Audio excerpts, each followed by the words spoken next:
Hi, I'm Pam Ironside. As you know from these QSEN modules, one of the things that we hope happens as you work through the modules is that conversations continue with you and your faculty colleagues.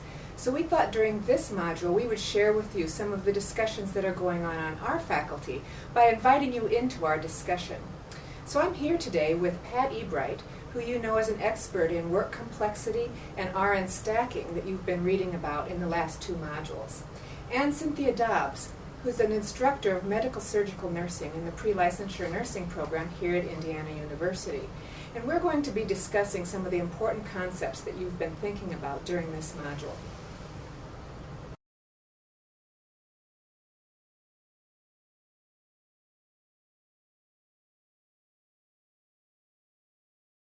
So how do we help students develop their abilities to deal with some of the uncertainty and the time pressures that they face in clinical situations? You know, when I was considering this question, I had a self-realization that I have spent most of my teaching career with nursing students trying very much to control time and be very certain about their experiences. And I have not wanted to have uncertainty in there, and I wanted to limit the time because as the complexities increased, I find I have to really restrict what they're doing, and I think I have not wanted to deal with uncertainty with them in the clinical setting because I couldn't control what was happening, and I had concerns about patient safety, and so conversely I've just been constricting what they do to try and maintain control. So I don't really think I've wanted to expand their experiences beyond what I could control. So faculty direction has really limited, with increasing complexity, how much I can have the students do. I was really interested in trying to look at models that would help students learn more about what they saw the staff doing. They said, when am I going to learn how to do what they're doing with more than one person? And I really didn't have a response for that except not here and not with me because I can't control, and that was a real problem. So do you think that that was motivated by your ability as a faculty person? You mentioned safety and quality, or was it more motivated or with the motivation of that was a good learning strategy, or was it a combination of those? Why do you think that? I think primarily a patient safety aspect with the increasing complexity that we found in the clinical setting with medication administration and the attendant technical procedures had to limit more and more to be able to take each student through the safe pathway. And with one of me and 10 of them, it was becoming increasingly obvious that students were very appreciative of what they got, but I was not able to expand much more experience than very limited amounts to students. And they were grateful for what they received, but still, they can tell when am I going to learn how to do what I see the staff do? And I had no options for them at that point. Was interested in beginning to try to develop a preceptor-directed model that might help students work with experienced staff nurses, very familiar with the technical aspects in their facility, able to provide safe patient care and show students the processes much more than I could. I was just a bottleneck preventing getting past any more experiences at all. I've spent most of my career trying to limit the time and limit the uncertainty rather than expose students to, I just wanted the one controllable chunk that would help rather than the full-flavored experience because there was one of me and 10 of them. So as you talked about, Cynthia, moving more to a preceptor-directed model of clinical education, what's changed for you and the students? How have you seen their abilities to deal with kind of the realities of clinical practice evolved? Well, one of the things I really noticed is when I looked at the kind of patient contacts or exposures to different patients that students would experience in a faculty-directed module where I would go and make assignments, one student, one patient. In a regular course, they might get 5 to 8 patients. Sometimes they didn't get the same person the next day. They were discharged, and the acuity level, rapid turnover of patients, that's happening more and more.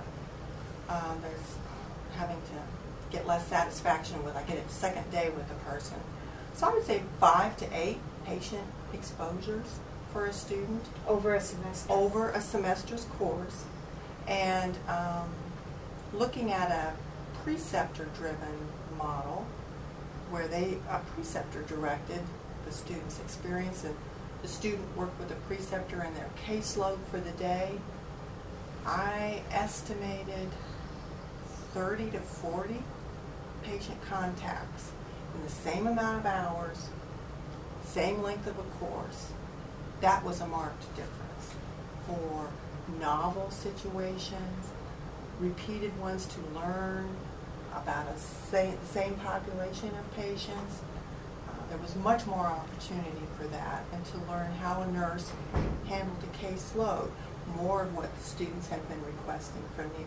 How do I start to learn what I see the nurses doing? When do I start to get more than one person and learn how you do that? And they were getting more opportunities for exposures, many more patient exposures than they did the way I had been arranging and directing their clinical with a case approach with one student, one patient in depth. So that was a marked difference that they saw. So, Cynthia, I know that you have your students journal, and they write about their experiences in the preceptor-driven model now, and they talk about what they've learned. So what kinds of things in their journals are you seeing them talk about that might be learning that you're aware of that you didn't see in the more faculty-driven model? Some of the things that students mention in their journals include learning some of the nurses' routines. They find that they're different between different people, because the students do talk about their preceptors and different ones with that sort of situation. But they learn how a nurse organizes their data at report. This is something I asked them to try and find out. The shorthand term for it is brains. How does the nurse take report? What do they use? What kind of information do they ask the other staff? Where do they write it? Do they color code it? Do they fold it in a certain way? Is there a reason for that? Because they need to access data later. It tends to be, how do they depict things in a way that patterns will become apparent to them if they're looking at their data. So the students learn how the nurses look at their data. As one student said, I thought you just started at one end of the hall and went to the other, but my nurse looks at it and says, we need to start here. And that was something that they found surprising. They thought you just kind of went through the whole list. And so that was something they learned. That seemed to be common, everyday, generalized approaches. And then students shared situations that were unusual, what we would call outliers, even for staff, very unusual, complex and difficult situations. Learning how nurses handled situations where there were 20 family members in a room, and how that changed the communication dynamic between the caregivers and the patient when the family was interjecting pretty much persistently. How did the nurses deal with that? How did the care team come together and come up with some other interventions here to help that situation? That was very different. So they got to see some unusual situations and nurses handling that, as well as more routine situations, but just higher numbers and keeping track of things, and how to tell. One of the questions I think we asked, was there something that was missed? How did they find out it was missed? What happened when you found the missed piece and continued on? how do plans change, and students are usually pretty interested in, oh, you missed this piece. They're more than happy to, and here's how we dealt with it. No one's shy about finding things that they think got missed. So that's been another piece that has come out in the journaling is some of the things that have been different. But the students are extremely impressed by the range of communication variations that a nurse will use with a doctor, a care staff person, housekeeping, dietary. As one student put it, some people who aren't very nice was the way they put it, and that you still interact with them. Other staff, how you ask for help, how you help other people, how you offer that kind of help, the way you do that.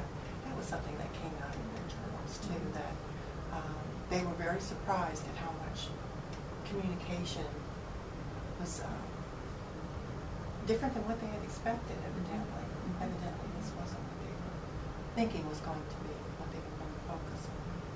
So, Cynthia, is what you're saying then, that part of helping students to be able to navigate kind of the uncertain and kind of chaotic environments that they see in healthcare is to help them recognize variation across patients in the unit, across patients with the same kind of condition, across nurses, to really pick up on those kinds of differences so they're more able to continue to provide care in a situation that's rapidly changing. Is that Yes, I would say that.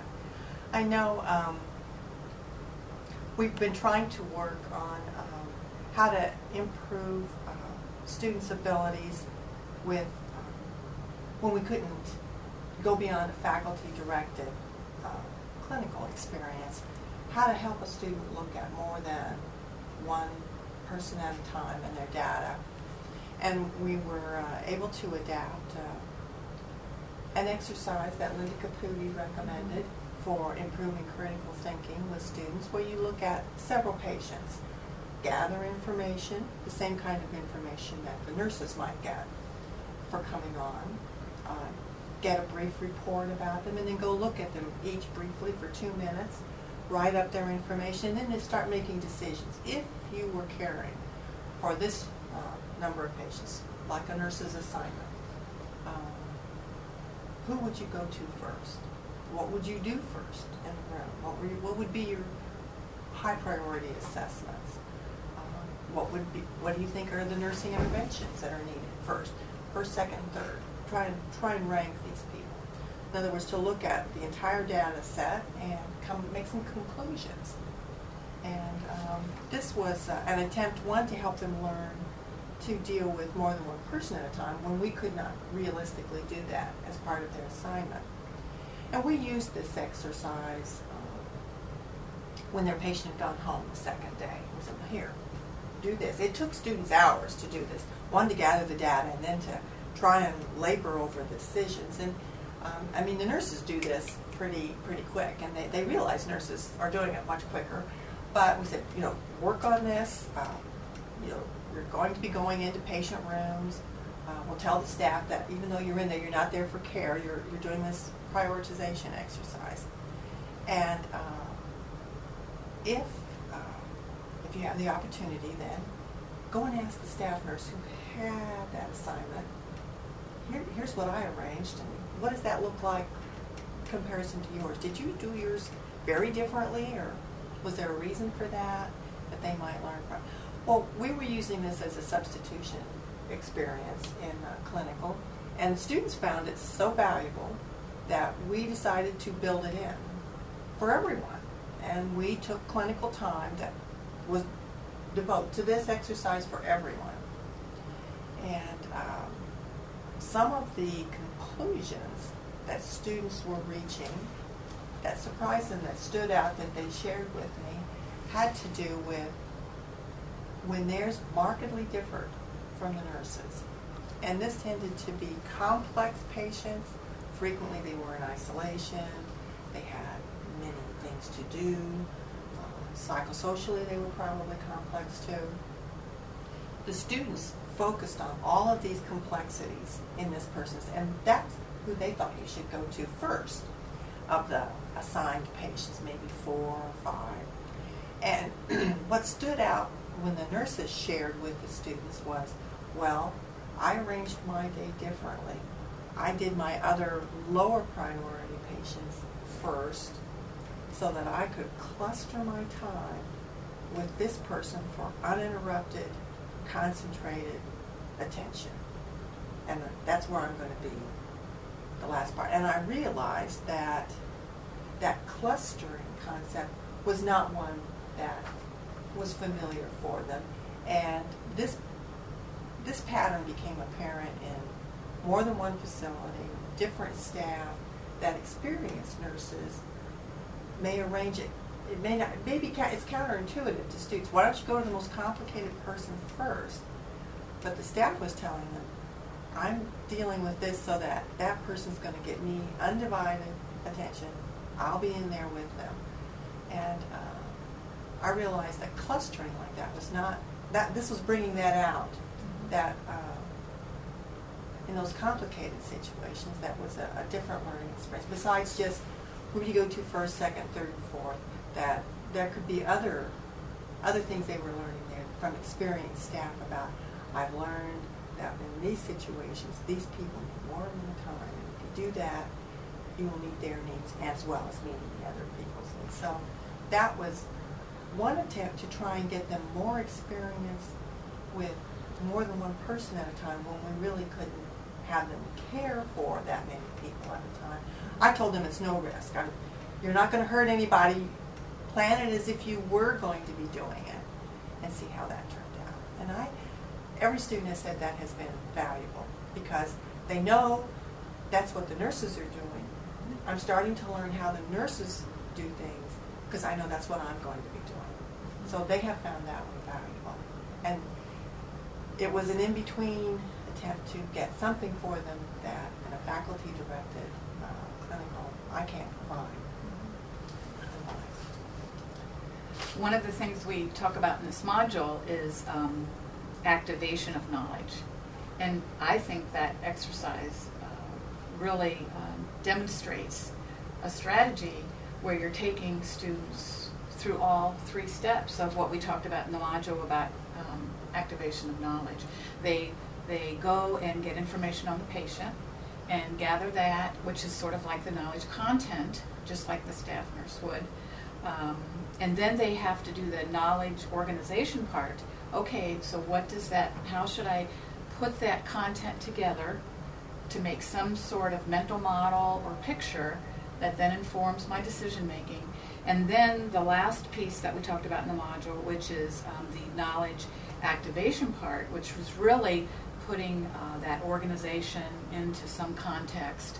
You know, how will I actually organize my work today given all this, and then make decisions based on that. So I think that's a great exercise that sort of captures all 3 things that we were talking about in the module in terms of activation of knowledge. It really gets them into all 3 phases of that, not just the content.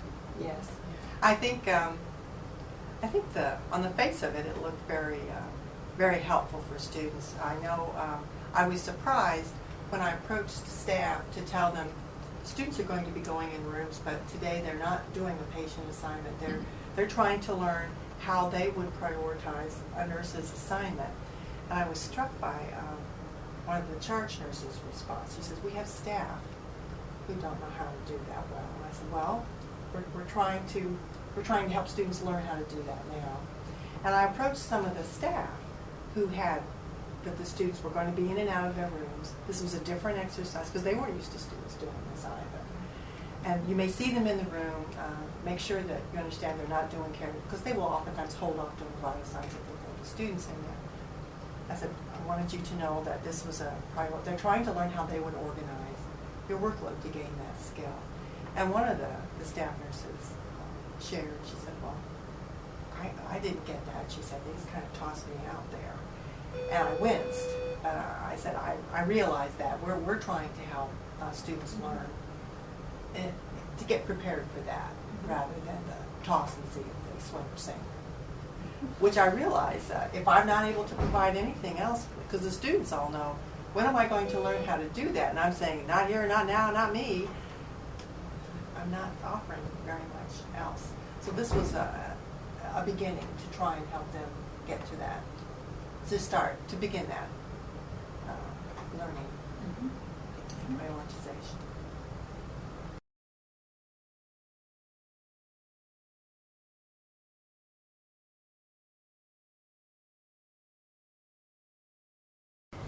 You know, I think one of the really important issues for us to think about as nursing educators that we were just talking about is, you know, we've always taught priority setting.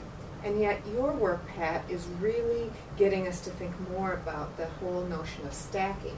And that really is different than our traditional view of helping students set priorities. Can you talk to us more about that?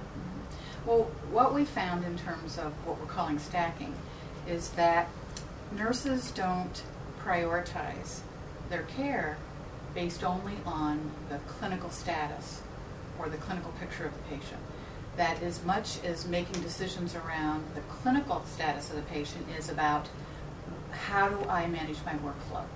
What should I do first? What should I do second?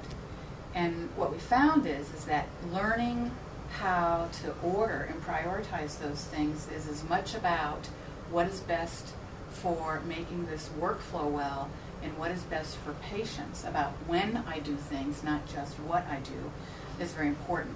Like one of the things that we found in the research that was a surprise to us was when we asked nurses, barring the fact that somebody is in the middle of a code or bleeding out or not breathing well, you know, those are obvious critical clinical situations, what would be something that you would absolutely prioritize and go to first? And one of the surprises was managing relationships. And I'll never forget when one of the nurses in the study said, I will go and take care of an angry or upset patient family situation at the top of my day if when I come on I find that that's going on. And when we asked her to explain that more and talk about, wow, why is that at the top of the day? She says, if I don't take care of that then, and so this is not a clinical situation, this is not a critical clinical patient picture. She says, if I don't take care of that situation that's going on, that will dog me the rest of my shift, the rest of my day, and will impact how am I able to provide care, the order in which I provide care. So that's showing, again, it's not just about clinical, it's about other things in the situation, other factors besides clinical ones that are part of that stacking or prioritizing, organizing, decision making. I know an example this last week, a student with their preceptor found the family was unhappy, evidently, and while there had been discussion with the physician that the nurse had, the family evidently called the physician's office and approached the nurse's station, cell phone in hand, saying, I've got the doctor on the line and wants to talk to you, and everything stopped at that point. So that got dealt with right then. It became a high priority, and I would say it was probably more a relationship issue than something clinical, like this has a priority, or that became a high priority. It was very obvious at that point. That needed to be dealt with then. One of the things that I hear you consistently referring to, Cynthia, is this whole notion of making those aspects of our practice more visible to students.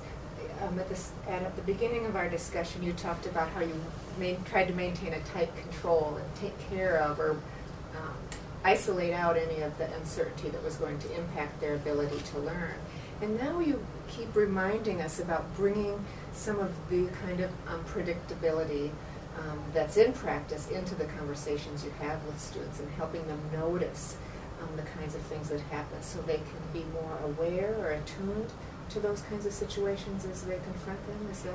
Yes, sometimes I know students are there, their eyes are open, and they see what's going on, but I can point out to them, what you see your nurse doing now is this. You see here delegation, or pointing something out to them that may not have been a part of our total original objectives. But, or if you see some of these the shows on television with the enhanced version, they have the crawl at the bottom that explains what's going on. That's what I'm doing down there, is the crawl explaining this is conflict resolution. Here you see your nurse asking for help. Here you see another person offering to help. Here you see all the nurses coming together to do this, or everyone is dealing with what's going on in the situation. Here you'll see how they're adjusting workload, what's fair, what's equitable. They all look at each other's assignments. Here's another patient coming back from surgery. Who's going to take that? Who's going to take an admission? One student said at the end of one day she had already learned there's a difference between a direct admit and an admit from ER. An admit from ER, they've already put in their IV and done things.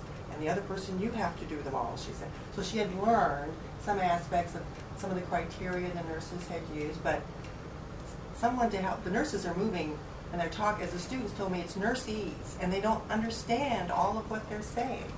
And so to help with acronyms and what they're talking about, there are some of those things to help bring it out and make it more obvious for the students.